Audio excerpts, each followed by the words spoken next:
अस्सलामुअलैकुम and welcome to बारान रहमत with me Sidra Iqbal. आज अल्हम्दुलिल्लाह पूरे पाकिस्तान ने दूसरा रोज़ा इख्तियार किया है और ये रहमतों का अशरा है। हमारे प्रोग्राम का बाकायदा आगाज़ हमने कारी असदुल हक की खूबसूरत तिलावत से किया और यकीनन जब अल्लाह ताला की बड़ाई हम बयान करते हैं और इस महीने में अल्लाह ताला की रहमतें समेटने के लिए, उसकी खुशनुदी के लिए जो रोज़े हम पे फ़र्ज़ किए गए हैं, जो कि सन दूसरी हिजरी में मुसलमानों पे ये रोज़े रमज़ान के फ़र्ज़ किए गए, उनको हम इख्तियार करते हैं तो यकीनन ये एक मिसाल है हमारे कंप्लीट सरेंडर की।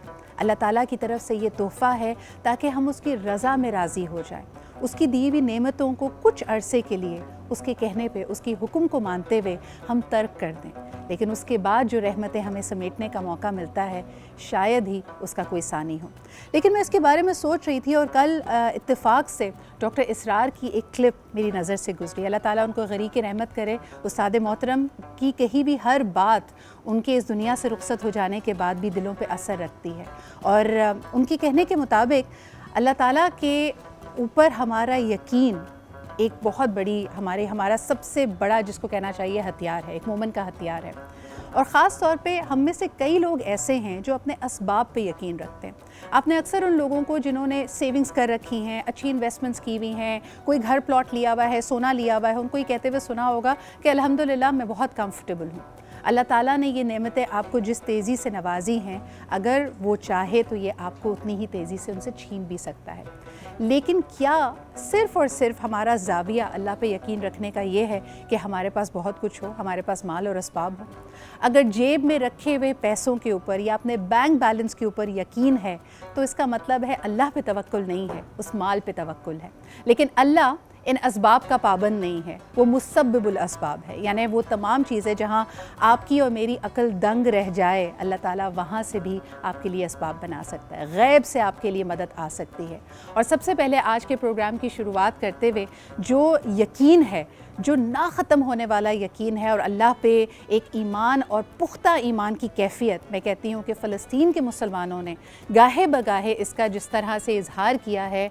Sometimes when I watch it I become so emotional, मेरी आंखों से आंसू आ जाते हैं। हम सब ने वो वीडियोज़ देखी हैं जब आपके हस्पताल में कोई चीज़ मौजूद नहीं और वहाँ पे आपको जब इलाज किया जा रहा है तो छोटे छोटे बच्चों का बग़ैर सुन किए, बग़ैर बेहोश किए उनको टाँके लग रहे हैं, उनकी सर्जरीज़ हो रही हैं और तब भी हम देखते हैं कि बच्चे उफ़ नहीं कर रहे बल्कि बाकायदा कुरान हकीम की तिलावत कर रहे हैं।